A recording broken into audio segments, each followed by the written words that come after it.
It's time for recipe of the day. These chicken wings have an amazing crispy coating, even though they are baked and not deep fried. And bonus, they are super easy to make. It's actually a homemade, like shake and bake style coating. And so it's super quick to come together. You're not like doing an egg wash, flour, like all those steps. Nothing like that. So you just get them breaded and into the oven, and then you're in for such a great treat. Wonderful for game day, but also for a weeknight meal like tonight. Now first, why might you want to bake these breaded wings instead of frying them? First is just the amount of oil needed. You don't have to use anywhere near as much. It's not deep frying in the way you think of it all. And so you don't get that like smell in your house, no oil to dispose of. So just way easier. More importantly for me, especially if we're talking about game day and a lot of people are coming over, is that you can do a whole bunch of these at a time. If you're deep frying wings, you can only usually do like 8 to 10 in the deep fryer in your pot at a time. Whereas these, you could do a whole pan, you could do 2 pans, you could do 3 pans, as many racks as your oven has. That's how many pans full of wings you can do. So that is super convenient. Okay, so the actual recipe calls for 10 chicken wings. If you want to do that big group style,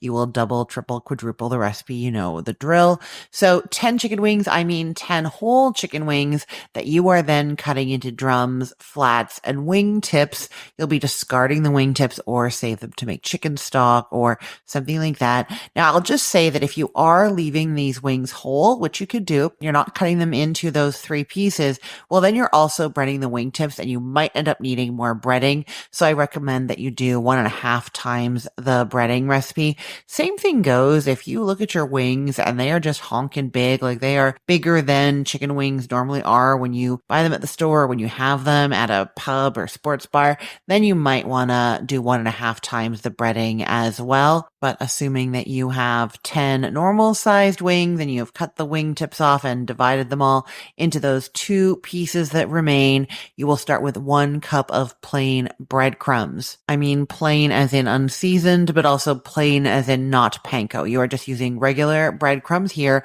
Put them into a big bowl with 2 teaspoons of onion powder, a teaspoon of garlic powder, a teaspoon of smoked paprika, and a teaspoon of salt. And then optionally, if you want a little heat in there, you can do a 1/4 teaspoon of cayenne pepper. Mix that up.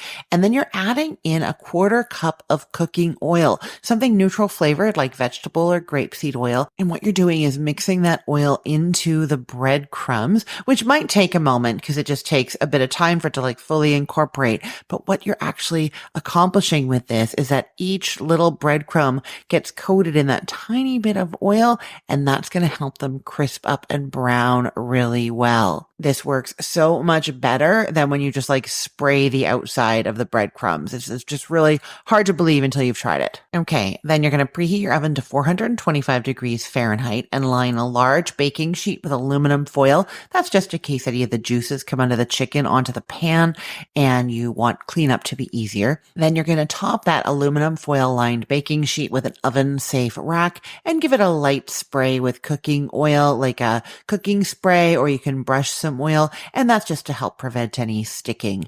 Okay, so now you have your wings cut into pieces, you have your oven preheating, and you have your breadcrumb mixture with the oil right in there. And what you're going to do is add a few of your wing pieces to the bowl, 2 or 3 of them, and then spoon some breadcrumbs over top and push down on them. I have found that the breadcrumb mixture sticks much better when I'm actually literally pushing the crumbs onto the chicken as opposed to pushing the chicken onto the crumbs, and also as opposed to just kind of tossing them in there. Okay.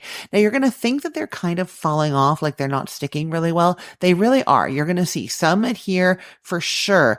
And once it starts cooking and they're baked on there, they really stick on and make that crispy coating. But you do have to do this pressing down step. So you put a couple of those wings into the bowl, spoon that breadcrumb mixture over top, and then push down, flip them over, spoon a little more on top, press down again, and then transfer them to your rack set over the aluminum foil lined baking sheet, and then repeat with the rest of the wings. Then those go into your preheated oven. You had it at 425 degrees Fahrenheit.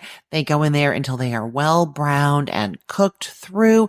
It's going to be about 40 to 45 minutes. You're not going to believe how crispy and crunchy they are on the outside, juicy inside, and just how easy that breading mixture was to make. None of that egg wash flour, all those bowls and everything. Super, super simple and delicious. I will put the link to this recipe in the show notes for today's podcast episode, or you can head to cookthestory.com/ROTD and get it there. Everything there is arranged by date, so it's helpful to know that today is January 29th of 2025. You can also get the link in our Facebook group. I post the recipe of the day link in there every single day, so you can always find it there. That is at facebook.com/groups/recipeotd. I look forward to seeing you there. I'm Christine Pittman from cookthestory.com, thecookful.com, the all new chicken cookbook, and from this podcast, Recipe of the Day. I hope you have a great day. Let's get cooking.